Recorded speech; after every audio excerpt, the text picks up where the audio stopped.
Let us pray.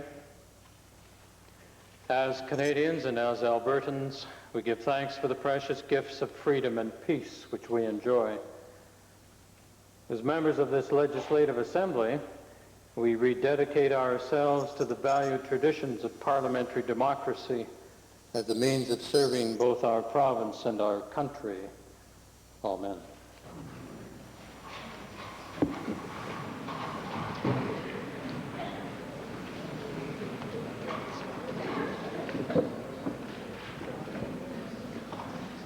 Introduction of visitors. Member for Ponoka-Rimbey. Mr. Speaker, seated in your gallery today is the Member of Parliament for Cambridge in the British House of Commons, Mr. Robert Rhodes James. I understand, Mr. Speaker, that you had the pleasure yesterday of hosting Mr. Rhodes James and his wife Angela. Mr. Rhodes James is in Edmonton as the distinguished guest speaker at the Sir Winston Churchill Society Memorial Banquet. In addition to his formidable reputation as a scholar and parliamentarian, Mr. Rhodes James has been extensively involved with the United Nations, more recently as a senior advisor to the Secretary General of the United Nations. He is also a noted political historian and author, holds numerous fellowships and an honorary doctorate of letters. I would ask that he now rise with his wife Angela to receive the warm welcome of the Assembly.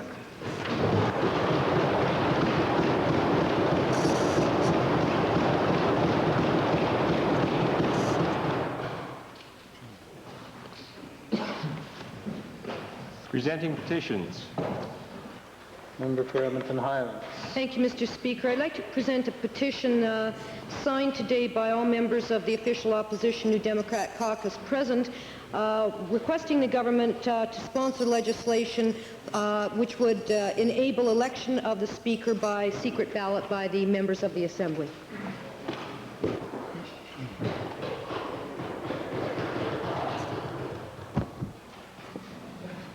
Reading and receiving petitions. Presenting reports by standing and special committees. Notices of motions. Member for Edmonton Whitemud. Mr. Speaker, I wish to serve notice that pursuant to Standing Order 40, I wish to propose the following motion to the Assembly. Be it resolved that the Legislative Assembly of Alberta expresses shock and sadness at the tragic assassination of the former Prime Minister of India, Rajiv Gandhi, and extend its deepest sympathies to his family and to the India nation. And I have the required number of copies here to file.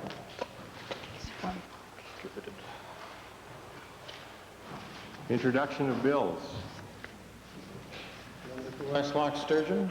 Thank you, Mr. Speaker. I'd like to introduce Bill number 225, entitled the Office of the Treaty Commissioner Act. Mr. Speaker, this bill is modeled after one in Saskatchewan where the provincial government has taken a lead in working with the native peoples in pressuring the federal government for a speedy and expeditious settlement of their treaty claims. Member for Westlock Sturgeon has moved first reading of Bill 225, the Office of Treaty Commissioner Act. Those in favor of first reading, please say aye. Aye. Opposed, please say no. Carried. Bill number 225, Office of the Treaty Commissioner Act, introduced by the Honourable Member, Mr. Taylor, is now read a first time. Tabling returns and reports. Minister of Energy, followed by the Minister of Health. Mr. Speaker, I have two documents which I would like to table with the legislature. The first is the Alberta Oil Sands Equity Annual Report 1989-1990. The second is the Alberta Petroleum Marketing Commission Annual Report for the year 1990. Minister of Health. Mr. Speaker, I'm pleased to table with the Assembly the annual report for the Alberta Health and Healthcare Insurance Statistical Supplement for the fiscal year ended March 31, 1990, and I also wish to table the Alberta Health Schedules for 1989-90 showing actual payments to hospitals and nursing homes by facilities. Edmonton Jasper Place. Mr. Speaker, I have two items of correspondence to file. The first is a letter from Alberta Pacific Forest Industries to Alberta Environment, informing Alberta Environment they do not wish to have their application for Clean Air, Clean Water Act made public. And second is a letter from Alberta Environment to Alberta Environmental Group stating that government will not make those applications public.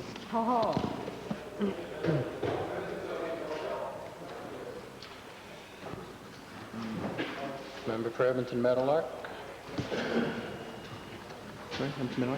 Mr. Speaker, I table internal Department of Environment documents which indicate that officials of the Department of Environment had recognized that there were serious environmental concerns with the Alpac mill which were not redressed or addressed by this government prior to the announcement of that mill.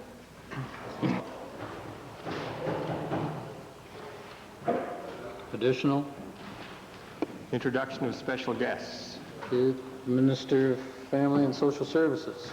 Thank you, Mr. Speaker. I'm pleased to introduce to you and through you to the members of the Legislative Assembly 6 participants of the Rotary International Group Study Exchange Program who are visiting and studying in Edmonton.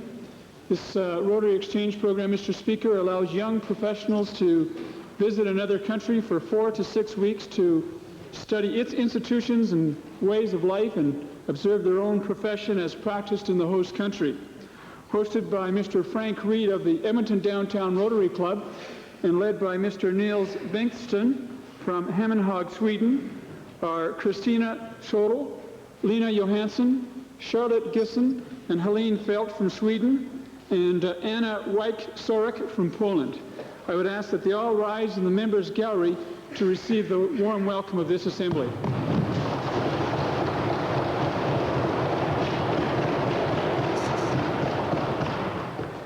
Minister of Career Development and Employment, followed by the Minister of Labour. Thank you. Mr. Speaker, in March of this year, staff members from the Access Initiative branches of Career Development and Employment traveled throughout the province promoting the concept of equal opportunity in the trades to students, regardless of age, sex, nationality, or possible disability. This initiative focuses on the submission of creative ideas for a T-shirt that would capture the spirit of this message. I'm pleased to say that 7 Alberta students were recognized for their efforts in several age categories. One student, however, was chosen as the overall winner, and T-shirts have now been produced based on this student's creative submission. Mr. Speaker, it is my pleasure to introduce you to Miss Crystal Whitney from Hinton, who was chosen the overall provincial winner and who inspired this attractive T-shirt, of which I have a copy for you, Mr. Speaker, for the Premier and for the official leader of the opposition. Mr. Speaker, with Crystal are her parents and her sister and her brother. I'd ask them now to stand and receive the warm welcome in the Assembly. They're seated in the members' gallery.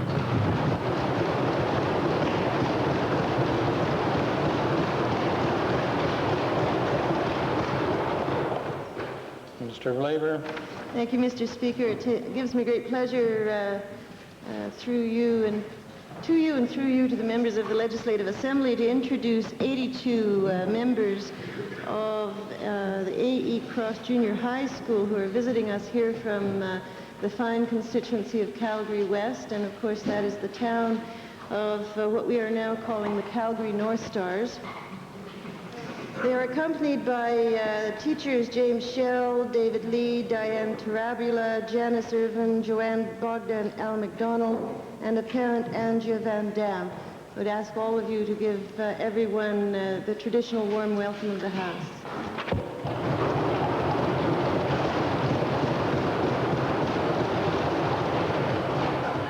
Edmonton Beverly. Thank you, Mr. Speaker. On behalf of my colleague for Edmonton Belmont, Mr. Speaker, I have a pleasure introducing to you and to members of the Legislative Assembly 44 students from John Burnett Elementary School. They are accompanied by their teachers, Mr. Gerald Collins and Miss Kim Goulard, also a parent with the Speaker, Mrs. Val Liszczowski. They're seated in the public gallery. I'd ask them to rise and be greeted by the Assembly.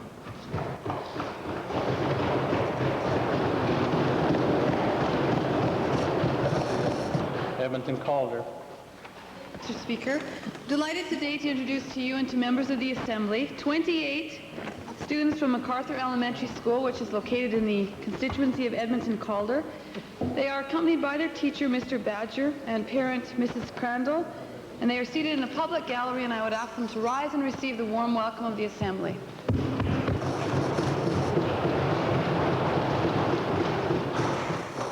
Member for West Yellowhead.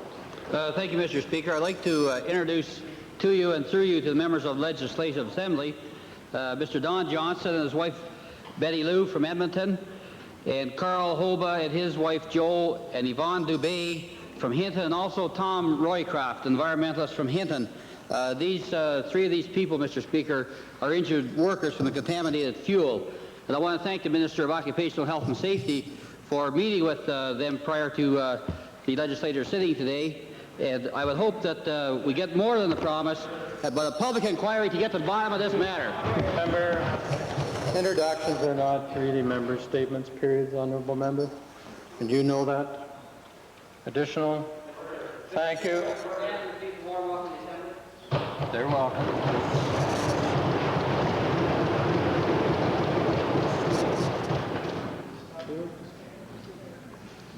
Ministerial statements. Oral question period. Leader of the Opposition. Mr. Speaker, to the Premier. Mr. Speaker, in response to my questions last week concerning the skyrocketing numbers of Albertans forced to the province's food banks, the government responded in typical fashion. We're not supposed to bring bad news to the legislature, Mr. Speaker, and basically refused to acknowledge any problem that exists and made it clear that it simply doesn't care to do anything about it. Well, Mr. Speaker, now we see a survey of 460 low-income Edmonton households reveals some further startling facts about life for the poor in Alberta under this government. Nearly 80,000 people, or 1 in 8 Edmontonians, are hungry or at risk of hunger, Mr. Speaker. Mr. Speaker, these are the people who work for low wages. These are the people who receive social allowance from this government. They are people with disabilities, and they are people with children to raise. My question to the Premier, what does the government intend to do about this report? More specifically, what is it going to do for the hungry in the province? Well, Mr. Speaker, I'm really surprised that the Leader of the Opposition would lead into his question in the way he did. As a matter of fact, the Honourable Minister of Family and Social Services took some time to discuss the matter of food banks. We all expressed our concern about the need for the use of food banks or for anybody being hungry. But I'd ask the Minister of Family and Social Services to reply to the Honourable Member, since it's in his area of responsibility. Minister. Well, Mr. Speaker, I too received a copy of this study that the member is referring to, and I think, if anything, Mr. Speaker, it reaffirms the initiatives and the steps that this government has taken. If you look at the timing on that particular study, Mr. Speaker, it was done back in November and December, and since then, the member knows full well that we have introduced a totally new Supports for Independence program that implements and takes into consideration a number of the observations and recommendations within that study. So if anything, Mr. Speaker, it confirms the timeliness and the appropriateness of our reforms. Mr. Speaker, only this minister could take a report like this, where there's 80,000 people hungry in Edmonton, say it confirms what a wonderful job the government's doing. Mr. Speaker, in this report, if the minister has read it, he's aware of it, that the respondents in this survey were clear. They said having a job, more education, training, and higher wages, in other words, the exact things this government policies have been working against and slashing. And my question is, perhaps to this minister, the Minister of Career Development, how does the government justify its government slashing of such things as retraining programs and refusal to do anything but study to death the rising of the minimum wage? These are the exact policies needed to help lift these people out of hopelessness and hunger. Hear, hear. Well, Mr. Speaker, first of all, the member should take the glee out of his eye. I can tell you that on this side of the House, we take no joy in seeing statistics like that, even if they're remotely accurate, Mr. Speaker. But let me say this. The member just said having a job is important, and yet he constantly undermines the efforts of this government to create job opportunities in this province, Mr. Speaker. We've created some 107,000 plus jobs in the last 5 years, in spite of that member. We've anticipated another 12,000 jobs this year, in spite of that member. If we listen to that member, Mr. Speaker, would have another 1,200 people from gainers at the food bank and the thousands of spin-off jobs there. If we listened to that member, Mr. Speaker, we wouldn't have a Dayashawa and the thousands of jobs there. If we listened to that member, Mr. Speaker, we wouldn't have the diversification that this government has provided for in the last 5 years.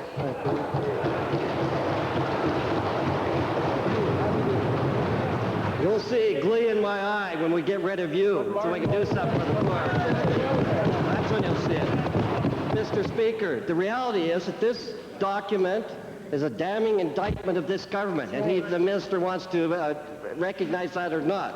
But let's, rather than talk in hot air, Mr. Speaker, we went around the province and consulted with people, and we saw that thousands of children were under the poverty level, Mr. Speaker, and we predicted some things that could be done, Mr. Speaker. This government's done nothing. Rather than talk, just one simple thing. When will this government be raising the minimum wage and increasing the social services food allowance? Just those two things. When are you going to do it? Mr. Speaker, let's talk about what the government has done since that report was started. Mr. Speaker, we have just recently increased shelter rates. Mr. Speaker, we have just increased food rates with an emphasis, Mr. Speaker, on the child rates in particular, with over 19, up to over 19% increases there. We've increased, Mr. Speaker, the standard benefits that we've provided to those on social assistance. We've increased the client support services that we're offering those on social assistance. We've increased the benefits for those that we recognize are on assistance on a long-term basis. We've added additional frontline workers, Mr. Speaker. And above all, Mr. Speaker, I think that, again, what I want to reiterate to that member, and the report makes it very clear, and I applaud the authors and the people that worked on that, is they made it very clear, and something that I've said for a considerable period of time, is this government isn't going to wave a wand and put an end to poverty on its own. We're determined to do what we can. We're determined to work with all levels of government. We're determined to work with community agencies to break that cycle, to get away from those third and fourth generation welfare families. But, Mr. Speaker, we're offering more. The members opposite would simply offer more welfare. We don't believe that just more welfare is the answer, Mr. Speaker. We believe it's incumbent upon us to continue to work and make sure that there are job opportunities for Albertans that want to work, and we're doing that. Second main question, Leader of the Opposition. Second main question. Minister of Health, Mr. Speaker. Let's turn from this government's assault on Alberta's poor to its lack of concern about public health, Mr. Speaker. We all know that because of this government's cutbacks, Edmonton and Calgary boards of health have had to eliminate over 66 health care positions. And included, Mr. Speaker, in these numbers are 5 environmental health inspectors cut in Edmonton and 2 in Calgary. Inspectors, Mr. Speaker, who ensure minimum standards of hygiene and health in everything from restaurants and rental accommodations to polluted industrial sites, Mr. Speaker. My question to the minister is simply this. In light of our own government study, our own department study released in January 1991, a study which urges that health units be given immediate additional funding. Mr. Speaker, how does this minister justify funding levels which see reductions in health care inspectors in this province? Mr. Speaker, I'm assuming that the Honourable Leader of the Opposition is referring to a study which the Department of Health initiated with private consultants to look at an environmental health strategy in concert with the Department of the Environment. It was something I announced when I spoke to health units a year ago, fall, when we started looking at the issue of developing an environmental strategy. The first stage of that strategy has been completed with the private consultants' study. We will go on to identify appropriate roles between the Department of the Environment, the Department of Health, as we move towards a environmental health strategy in the province of Alberta. Mr. Speaker, yes, we are referring to that report, and one of the clear indicators in that report is that more money would have to be put into the health units to deal with these environmental health concerns. Exactly. My question is, why isn't that being done, Mr. Speaker? Right on. Mr. Speaker, as I have said in this House, and I will repeat again for the Honourable Leader because he obviously hasn't heard, the allocation to the public health in this budget that we are currently discussing in the legislature was a 20% increase to public health, far different from the less than half of that size of increase to acute care, which is in recognition of the growing role of the community, and quite frankly, a very different situation than we had 10 years ago, when exactly the opposite was true. The acute care side of health was getting the extraordinary increases, and public health getting the smaller ones. It's part of a transition, but public health is now into exactly the same process as are all other parts of the health system, and that is identifying their role within it. It's not simply adding on and doing everything that everyone would like, but rather what are the things we should be doing most importantly, and that discussion is something that this first phase of the consultant's report is leading us towards a discussion on. Certainly the health units are very much involved in that discussion and part of the consultation. Mr. Speaker, it seems to me that there's not a lot of study created. An audit of the Department of Health conducted an audit of Calgary's Environmental Health Division in 1987 and concluded at that time Calgary was 6 inspectors short. With this year's cutbacks and growing duties, it's now short at least 10 inspectors. And they are actually worried about being sued because they're not fulfilling their mandate, Mr. Speaker. That's the reality out there. Right. And my question to the minister is simply this. How does the minister justify putting the public health of Albertans at risk by refusing to ensure that there are enough inspectors in this province? Well, Mr. Speaker, there's more to protecting environmental health than simply employing more people to do it, inspection. There are different models, one of which that we are looking at with respect to the restaurants. The restaurants, which the honourable member mentioned in his initial question. Instead of hiring an increasing number of public health inspectors to go around to the restaurants, what we're doing instead is training restaurant operators with how to ensure that they are acting in accordance with public health and preparing and training the employees to police themselves. I think, in fact, it's a far more constructive, far more contemporary model of looking at how we might best use the limited resources in health than simply suggesting that the only answer is to simply add more, whether it's people or dollars or beds or whatever theme the opposition happens to have for the current week.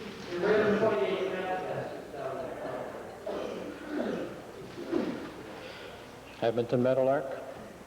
Thank you, Mr. Speaker. Mr. Speaker, recent revelations have raised serious concerns about the credibility of this government's Minister of the Environment and, in fact, this government itself in approving the Alpac Mill project. Internal departmental documents indicate that officials in the Department of Environment put in writing serious concerns about chlorate and chlorite emissions from that mill, concerns which were not redressed prior to the approval by this government of that mill. In fact, these documents indicate that the levels of chlorate and chlorite in Fort McMurray drinking water may well exceed World Health Organization standards for those chemicals by 10 to 30 times. Mr. Speaker, my question is to the Minister of the Environment. How could this minister have approved the Alpac pulp mill project while serious concerns of this nature, concerns raised by his own departmental officials, remained unresolved? Mr. Speaker, these were documents that have been filed in preparation for a court case, and under Standing Order 23G, it would be inappropriate to comment. What a cop-out. Mr. Speaker, the court case has nothing to do with these levels of emission. It has everything to do with the decision-making process. That minister is hiding behind a procedural detail in order to avoid answering these questions. My second question is to the Minister of the Environment. How could this minister authorize the Alpac Mill project to be approved when his own department indicated very clearly in briefing memorandum to him that, in fact, chlorite and chlorate emission levels could exceed 10 to 30 times those levels specified in World Health Organization standards for drinking water, healthy drinking water in this country and elsewhere in the world? Mr. Speaker, the honourable member has referred to documents that have been filed in preparation for a court case, and under Standing Order 23G, it would be inappropriate to comment. I'm sure the minister filed every single document he could find so that we couldn't ask these questions, or at least he could hide behind that detail. Thank you, Mr. Speaker. Mr. Speaker, did this minister of the environment, tell his cabinet and colleagues and his premier who were involved in the approval of the Alpac mill that in fact this information raised serious concerns about emissions that hadn't been addressed, or did he simply suppress and ignore that information all by himself? Mr. Speaker, I can only repeat once again, this is a matter that will be adjudicated in a court of law. The documents that the honourable member refers to are documents that have been filed in preparation for that case, and under Standing Order 23G, it would be inappropriate to comment, and he knows it. That's right. Calgary Foothills. Thank you, Mr. Speaker.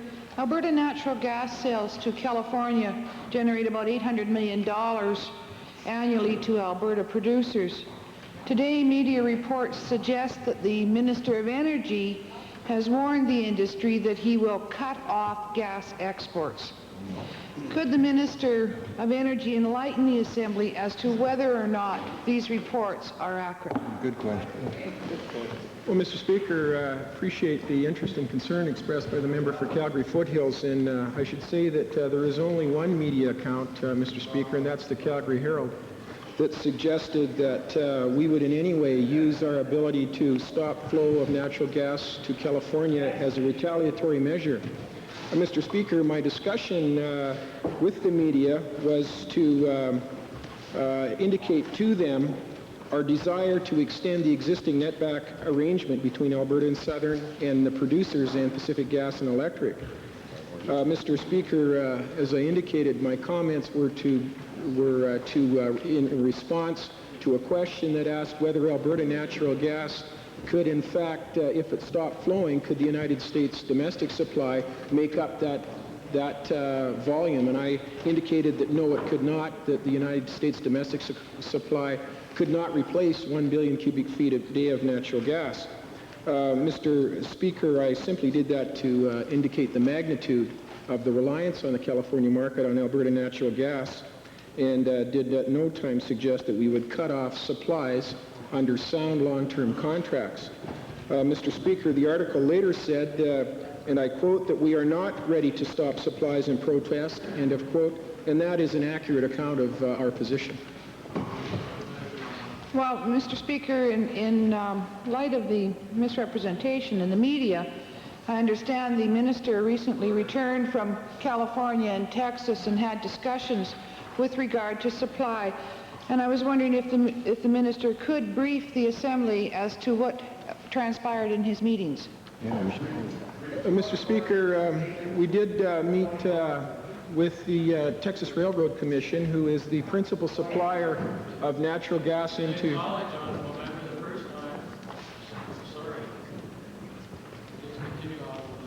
Thank you, Mr. Speaker. As I indicated, we did meet with the Texas Railroad Commission, which is the equivalent to the Energy Resources Conservation Board, Mr. Speaker. And although we are competitors in California, we have a common objective, and that is any restructuring of gas purchasing policy within California should be effectuated through commercial negotiations, not through regulatory intervention, Mr. Speaker. And we had a very interesting conversation with the future of domestic supply from Texas into the California market. I also met with the Public Utilities Commission and Pacific Gas and Electric, and we made three very important points, Mr. Speaker. First, the long-term successful trading relationship with Northern California is important to Alberta. Second, the importance of extending the netback pricing agreement between Alberta and Southern's producers and PG&E to serve as an umbrella for market restructuring is very important in California. And lastly, Mr. Speaker, that the market restructuring in California be freely negotiated between buyer and seller without regulatory intervention. And I was very pleased with the reception and the mood of the conversations that we had. Edmonton Jasper Place. Mr. Speaker, I have a policy question for the Minister of the Environment. The Alpac case is unique only in as much as a fair amount of the information has now been made public because the Prosperity Farmers took the unusual action of suing the government over the wrong decision that they made.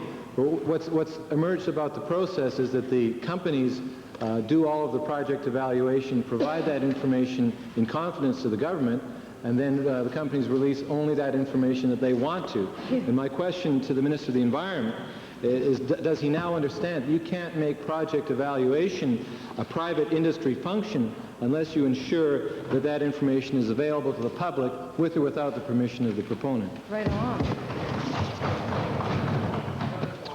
What I can say, Mr. Speaker, as to the documents that refer specifically to the case, Mr. Speaker, I've been advised by Legislative Counsel that that this indeed is information that will be properly adjudicated as the court case evolves. Therefore, it would be inappropriate to comment on those specific documents.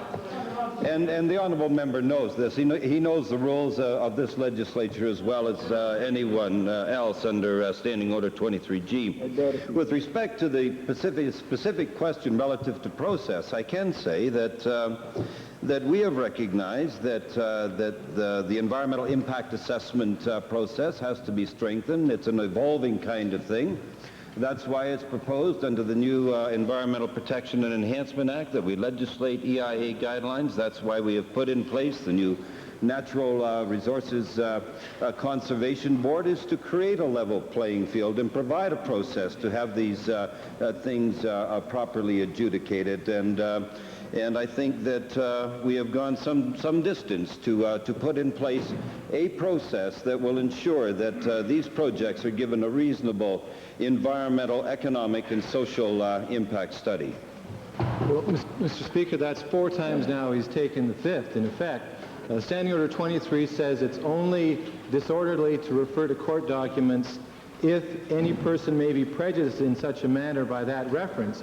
I would like the minister to identify who it is who's going to be prejudiced other than he himself and the incompetence of this government. Right.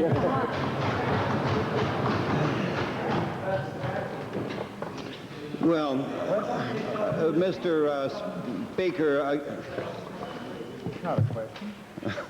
Thank you, sir. It's asking legal advice. Member for Edmonton Gold Bar.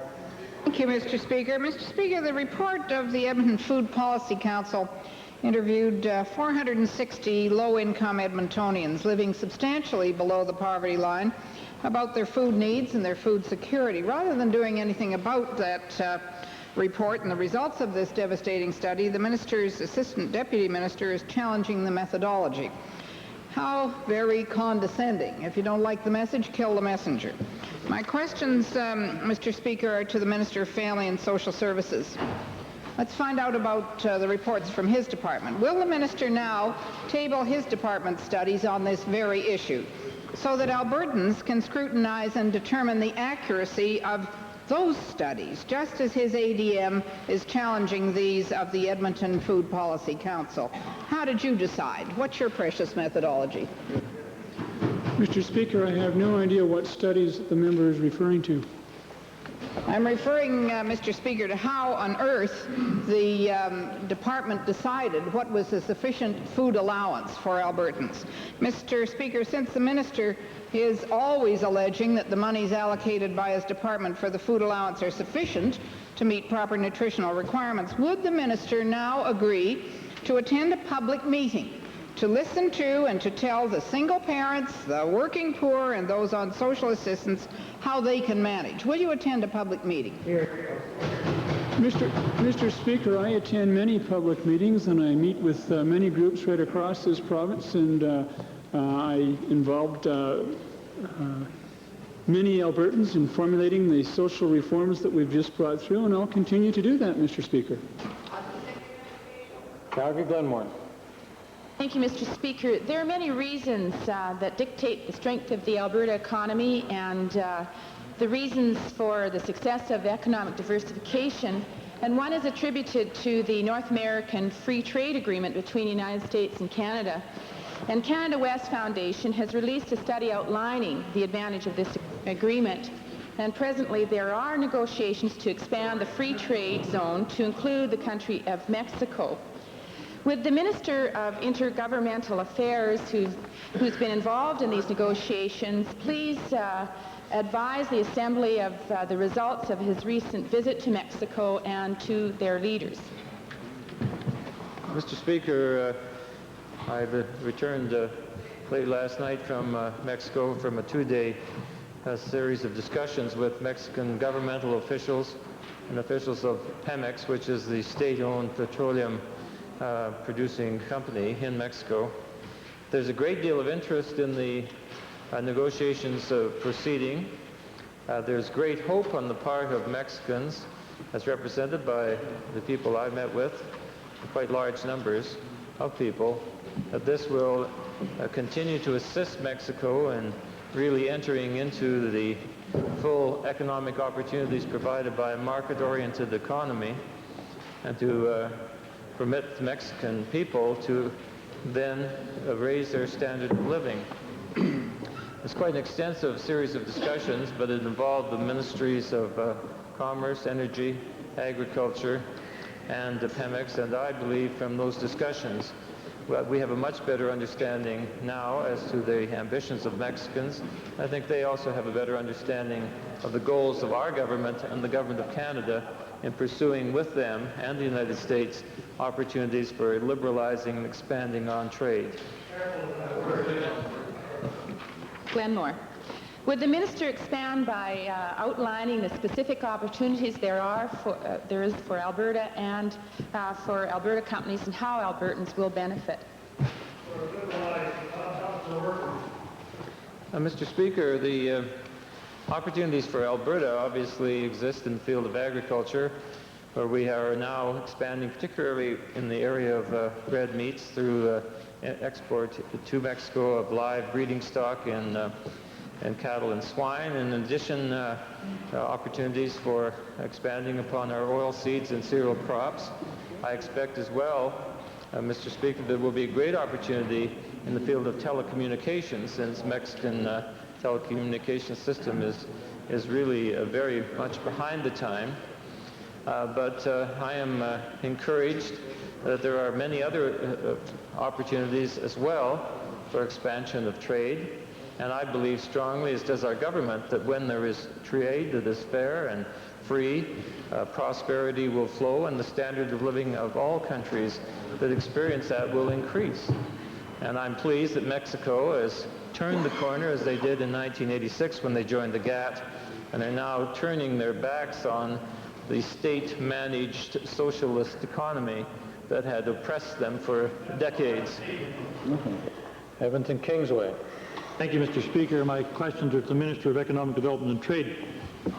Mr. Speaker, it gives me no pleasure to report that an Edmonton-based apparel company called Emery Apparel has been shut down, putting 200 people out of work and leaving behind a string of bad debts.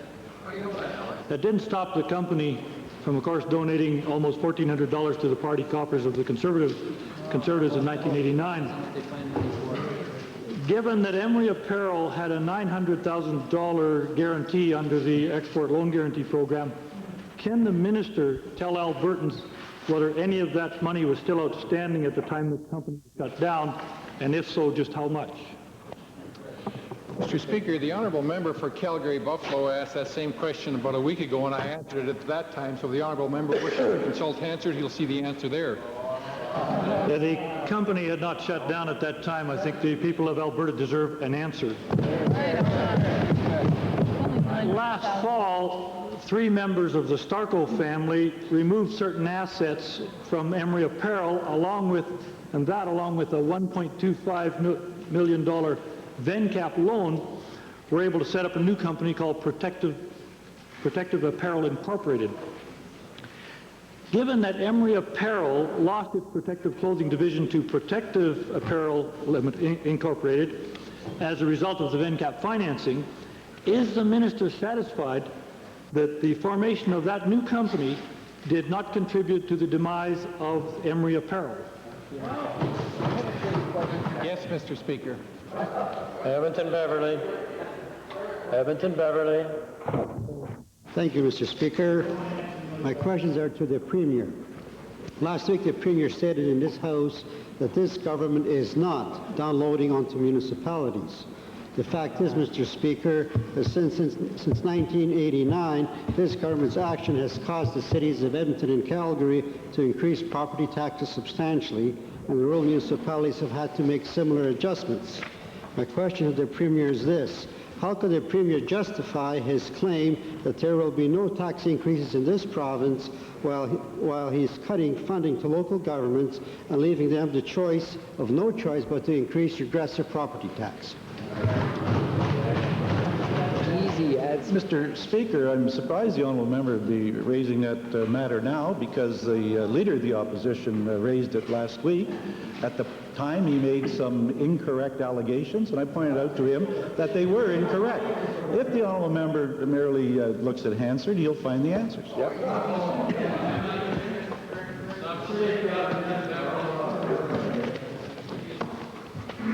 Mr. Speaker, hundreds of municipal officials are complaining about cuts to grants such as the CRC grant, the social services and transportation grants. And now, due to the $12 million cut in provincial transportation grants, first-time home buyers in Edmonton will have to pay even higher taxes on their homes in new subdivisions so they can get paved roads. The question to the Premier is this: will this government finally acknowledge that this hardship they're imposing on municipalities and do something right, reinstate fair and proper transfer payments to local governments? Well, Mr. Speaker, the Honourable Minister of Municipal Affairs, I know, will want to straighten out the Honourable Member, but one thing we should acknowledge in this House, that other than New Brunswick, there's only one government, one province in Canada that has a balanced budget. And that's really, and that, Mr. Speaker, is really caring about the taxpayers, that's what this government does. That's it. I understand the socialist propensity to spend. Look at Ontario. But let's be very clear that there's only one way to help taxpayers, Mr. Speaker, and that's to make sure you have a balanced budget. That's right. Minister, briefly. Mr. Speaker, in terms of details I would like to add to that, to the answer of the Premier, we have provided on a consistent basis in January of each year an increase in the municipal assistance grants. We have made a firm commitment to the municipalities in terms of the ample grant, that it will continue, and that grant is unconditional, so that a municipality can use it on their priorities as they see fit. And I want to say, Mr. Speaker, that's very well accepted by the municipalities across this province. Calgary Northwest. Speaker, this government's record on loans and loan guarantees continues not only to astonish the legislature, but also Albertans whose dollars are at risk here. And I want to go back to the Minister of Economic Development and Trade with respect to Emery Apparel. Emery Apparel received a $900,000 loan guarantee that the Royal Bank did not even want to honor by advancing any funds to them. And scant months later, the company is in receivership. Now, the question that is, I think, important that we get forward from this minister here is what kind of process this minister followed in providing a $900,000 export loan guarantee to a company that was in such bad financial shape that scant months later they're on the ropes and out of business. Mr. Speaker, the process that the honourable member wishes to take the time is outlined in a booklet that I tabled in this Legislative Assembly that outlines our financial programs, whereby there is strict criteria one has to go through as it relates to accessing our export loan guarantee program. The financial analysis and the due diligence is done by the lending institutions themselves. We backstop the export loan guarantee to a maximum of 85%. The lending institutions themselves are involved with some 15%. If the honourable member is willing to take the time, the information is all available to him in information that is before this Legislative Assembly. Well, Mr. Speaker, that's all well and good, but what's on paper and what actually happens aren't necessarily one and the same thing. And so the question I want to put to the minister is simply this: was the minister aware that according to Royal Bank officials that were going to provide the money, financial documents that were available were not accurate that were provided by this company, and further, that source deductions that were supposed to be taken off employees under the Federal Income Tax Act weren't happening either. Was the minister even aware of that before he gave them the money? Mr. Speaker, I indicated to the honourable member, and let me repeat for him, because he is obviously a very slow learner. I indicated to him that we rely on the due diligence that the lending institutions themselves do. One moment the honourable member is critical of us in that we do not do a thorough enough analysis, that we should rely on third-party analysis. We do rely totally on third-party analysis, such as he has suggested consistently within this House. So the honourable member cannot play both sides of the issue. If he wishes us to rely on third-party analysis, as he has consistently indicated in this House, he has to rely on that in this instance also. Red Deer North. Red Deer North. Thank you, Mr. Speaker. My question is to the Minister of Family and Social Services. I think all members would agree that even one person going hungry in the province is a cause for concern. And the accuracy of reports of the problem is also important so that we can know what type of resources need to be applied to the problem. Maybe the report is accurate, maybe it's high, maybe it's low. Maybe there's 100,000 people in Edmonton who are hungry. I wonder if the minister has looked at or investigated who exactly was involved in compiling the report to see if they could offer any special insights into this problem.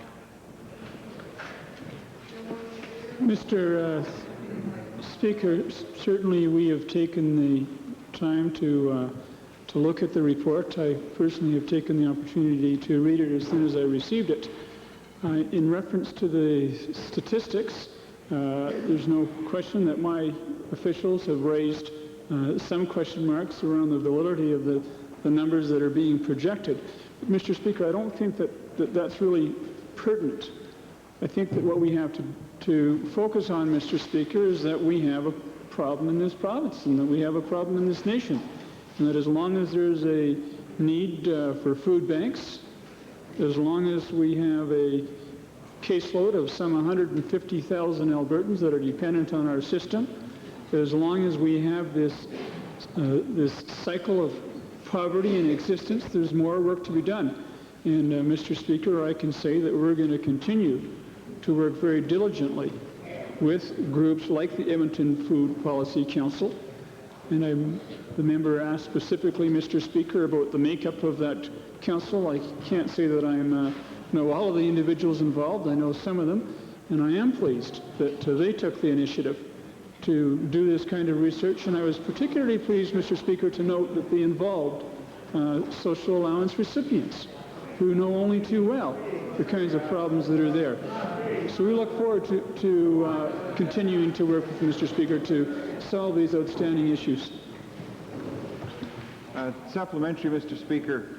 A significant portion of those interviewed indicated that they felt they would appreciate more education in determining how to effectively handle a monthly food budget.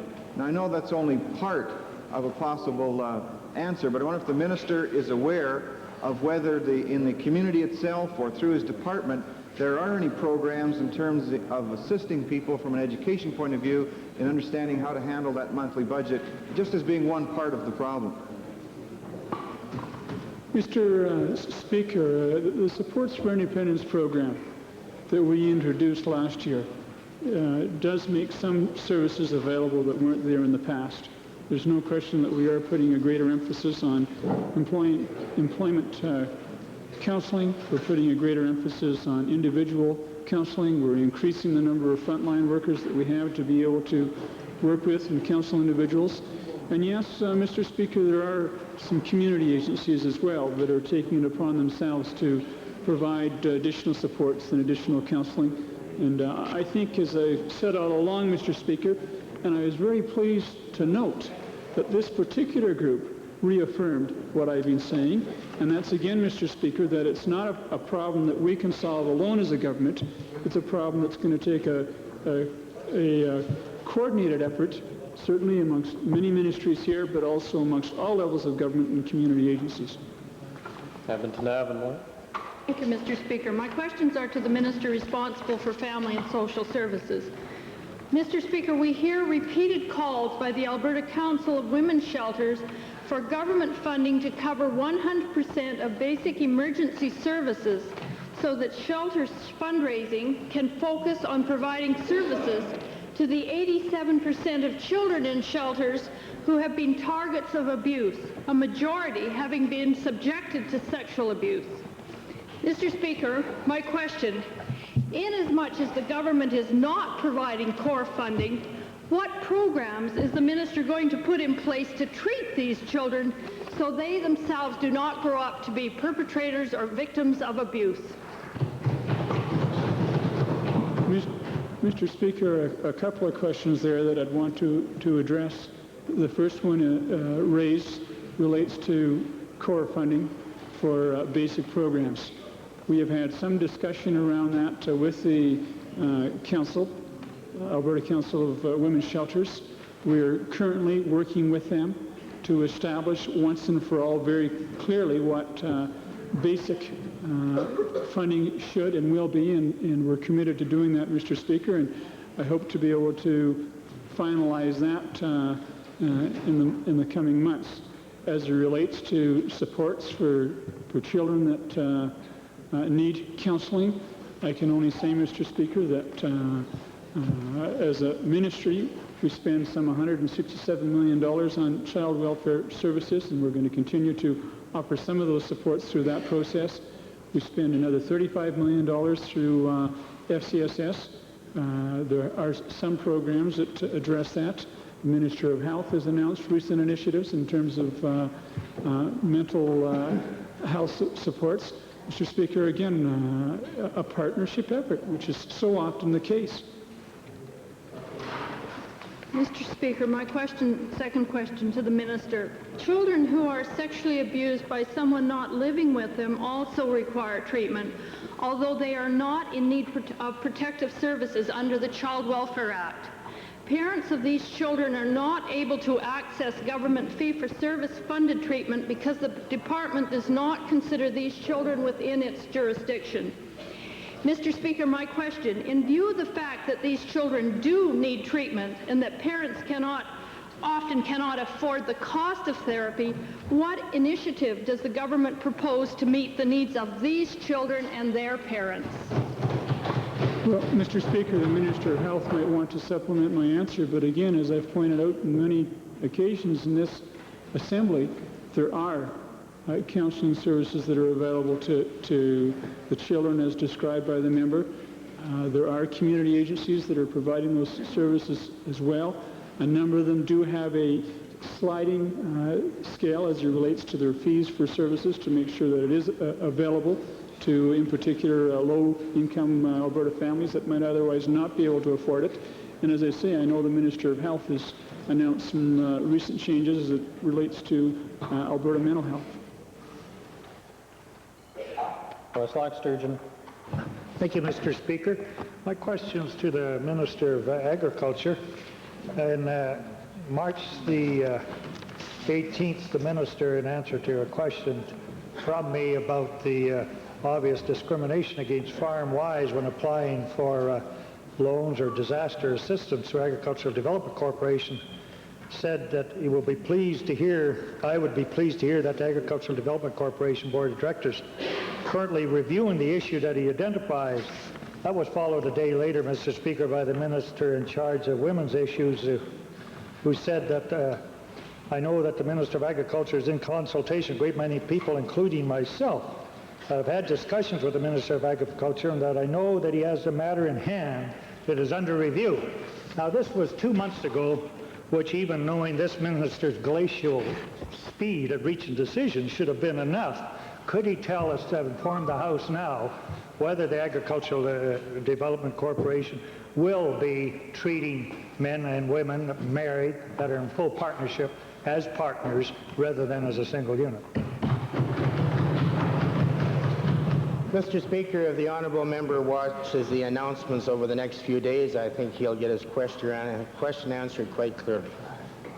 Thank you. Mr. Speaker, a few at times, like the 4-liter jug thing, could be 2 years, but I hope that few days is a few days. The supplemental question then, Mr. Speaker, lest we get a more intolerant minister by appointment in the future, and one not as bright and quick to act as this minister, would this minister consider moving a bill in the House that would guarantee forever in the future that there would not be any discrimination against farm wives? Here, here, here, here. Mr. Speaker, I'll take the member's representation under consideration. Over bar. There's concern by members of the professions affected by Bill 37 that this bill may proceed through the legislative process without the opportunity for their input. Will the Solicitor General assure that such opportunity for input will be there prior to the final decision on this bill?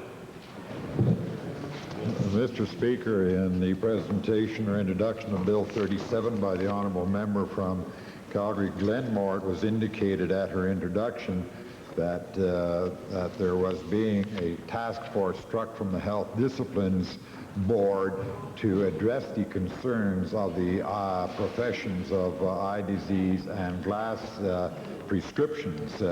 This bill, in fact, will not proceed, or this part of the bill will not proceed until the task force has completed its duties and reported back to myself as minister. With your permission, Mr. Speaker, I'd like to address my question to the MLA for Calgary-Glenmore as the chairperson for the Professions and Occupations Bureau. There's concern that there may not have been adequate consultation prior. I should ask maybe to the member, was there appropriate consultation on the white paper that was introduced and the proposed legislation, Bill 37, with the ophthalmologists, the optometrists, the ophthalmic dispensers, and the psychologists prior to the introduction of Bill 37? Thank you, Mr. Speaker. I had met with all of these groups when we introduced the principles and policies governing professions and occupations in 1989. There was a discussion paper presented to all professions, and then tabled in this House in 1990. The results of those discussions and the final analysis of the principles governing all professions, and that is now being introduced to all legislation. And with regards to the three groups who are in Bill 37 or are named in Bill 37, they have had, I've had meetings with each of those associations. An optometrist I have met with 3 times, about 2 weeks prior to the introduction, and now the process will be as the Minister Solicitor General has described. Before we go on to points of order and Standing Order 40, perhaps we could revert to the introduction of special guests. Opposed? Carried. In this order, Cypress Redcliffe, Minister of Culture, Multiculturalism, and the member for Athabasca-Lac-La Biche. Thank you, Mr. Speaker. On behalf of the member for Tabor-Warner, Mr. Bogle, I'd like to introduce in the gallery a group from St. Joseph's School in Coaldale. There's 42 students and 4 supervisors in the group.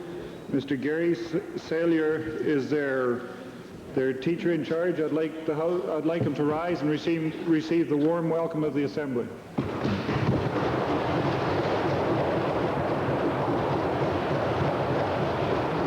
Minister of Culture, Multiculturalism. Thank you, Mr. Speaker. I, too, have some out-of-town guests from way out of town. Mr. Speaker, I'd like to introduce 15 visitors from Ukraine who are here in this province and have been participating for the last several days in a conference that is part of a double-ended conference in which I had the honor to take part in last year in Ukraine. This deals with the scholarly research into the study of some 100 years of settlement of people of Ukrainian ancestry in this province. This migration of Ukrainians to Canada conference has been taking place at the University of Alberta and at the Ukrainian Cultural Heritage Center. There are 15 guests from Ukraine, and I would like their delegation head, Dr. Alexander Kostyuk from the Rilsky Institute, with the Ukrainian Academy of Sciences and other members of the Academy, Dr. Alexander Rosinski, Mr. Shevchuk, Dr. Yuri Makar, Dr. Georgy Kozhelianko, and other members of the delegation from museums, Ukrainian Academy of Sciences, the universities involved in this cultural preservation, to stand and rise along with two members from the Department of Culture and Multiculturalism here in Edmonton and receive a traditional warm welcome.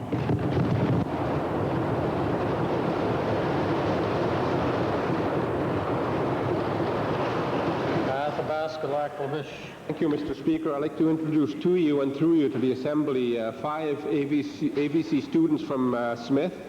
They are seated at the public gallery and they're accompanied by their teacher, Jan Thiessen. I'd like the teacher and the students to stand and receive the traditional warm welcome of the Assembly.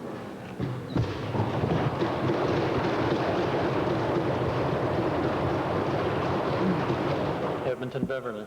Thank you, Mr. Speaker. Once again, I'd like to, on behalf of my colleague from Edmonton Belmont, to introduce the students, 44 students from John Barnett Elementary School situated in Edmonton Belmont. They're accompanied by their teachers, Gerald Collins and Kim Goulard, also by a parent, Val Liszczowski. They're sitting in the public gallery. I ask them to rise and receive the welcome of the Assembly.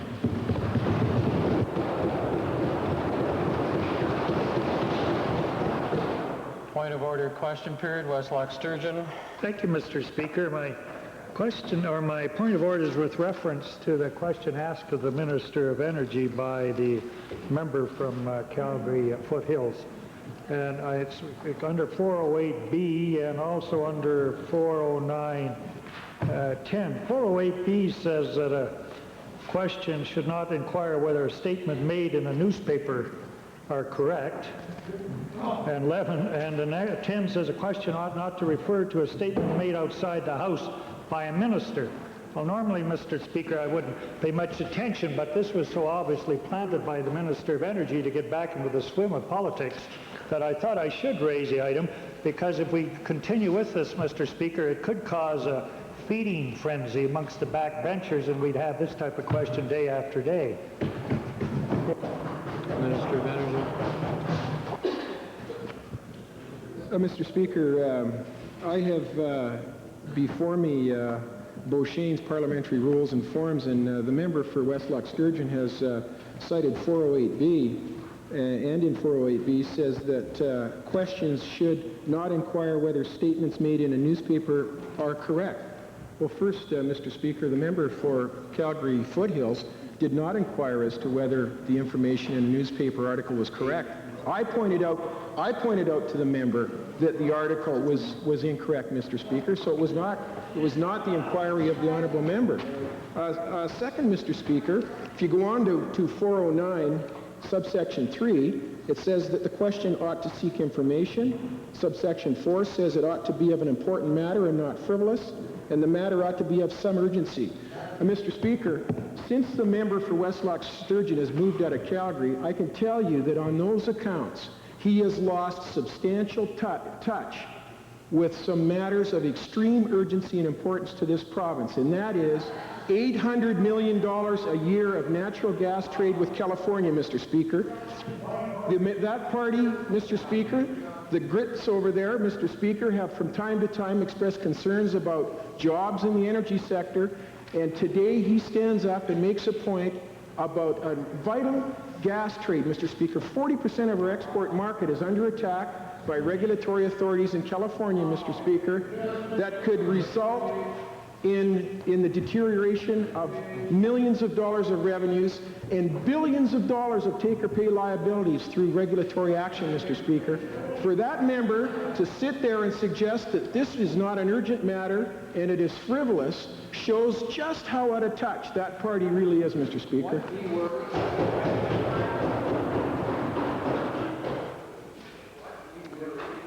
Well, with respect to the purported point of order, citations are interesting and are useful in this regard. The chair on this occasion regards it as a complaint, not really a point of order, but the chair is greatly encouraged to find that the member for Westlock Sturgeon is becoming a keen student of things parliamentary. Standing Order 40 request, Edmonton Whiteman, please. Thank you, Mr. Speaker. I wish to move the motion as presented earlier to the Assembly with a slight amendment, and that being the insertion of the word former prior to Prime Minister. So I'll read it in that amended form if I can get the approval of the House to deal with the motion as it has been presented. Just wait until... Further with respect to urgency? Mr. Speaker, it's a motion that is in front of us today. It's a motion to express our shock and sadness at the tragic assassination that has happened in India. I think it is vital that this legislative assembly, that legislative assemblies across this country and throughout the world express their shock and sadness at this type of assassination that we see in the country thriving towards democracy. Understanding Order 40, the request for the matter to proceed. All those in favor of giving unanimous consent, please say aye. Aye. Opposed, please say no. The matter carries. Members speak to it, including the amendment, the former Prime Minister. Thank you. Mr. Speaker, it's with sadness and shock, of course, that this motion is put forward in the House, and I think it illustrates to us a number of things. It illustrates to us the potential impact that it could have on a nation as far as its political stability is concerned, and I think it illustrates to us how precious democracy is and how some other countries have to undergo such tragedies in their thrust for democracy, something that we at times take too casually for granted. This particular tragedy is highlighted by it being the second one in that same family leading India, and it's unfortunate, it's sad. I would ask that all members of the Assembly go on record as supporting this motion to express our shock and sadness at this event. Thank you. Deputy Government House Leader. Mr. Speaker, no doubt the world was indeed shocked when we received news from Madras yesterday of this tragedy. It's something that goes to the very roots of our democracy and something that we feel very strong about, also obviously in terms of human life. And on behalf of the members of the government, I want to join in support of this motion brought forward by the honourable member. The tragedy is indeed a sad commentary on in our times when violence on occasion seems to supersede democratic process, and indeed that grieves us all. Mr. Gandhi and indeed other members of his immediate family before him have a tradition of service and commitment to their country. Unfortunately, they've also experienced sorrow and tragedy in the course of carrying out that public service. There are many Albertans, Mr. Speaker, who have their roots in India, who I know are saddened by this particular event. And so we join in this expression of sympathy, as well as the words of praise that have been delivered with respect to Mr. Gandhi by many leaders throughout the world. And we're happy to join in support of this motion. Edmonton Highlands. Thank you, Mr. Speaker. I'm sure that motions like this have been pouring into the government centre in India for the last 24 hours and will probably continue to pour in for several days, and I suspect that they are all unanimously approved by the legislatures or parliaments of origin. I'd like to add comments to both the sponsoring member and the Deputy Government House Leader. It seems to me, Mr. Speaker, that murder is always very sad, and we have to call this what it is, murder. But what we have to recognize also is that where democracy emerges, and let's face it, our own parliamentary tradition has had some rough occasions in the past. Unfortunately, we're talking about a few hundred years ago, but there are still incidents today that remind us that those who offer their services to the public service, who generally speaking work very hard regardless of political strife, should not, in the course of those duties, face this supreme sacrifice. It is murder, it is sad, and it is especially sad that it can happen to leaders of political parties or people who put their time and energy on the line to serve the people. I think it is very rare in modern democracies that those are not the noble motivations of those members who serve in this way. And so on behalf of the official opposition, I add to the comments by the sponsoring member and the Deputy Government House Leader and look forward to the message being conveyed to the Parliament of India.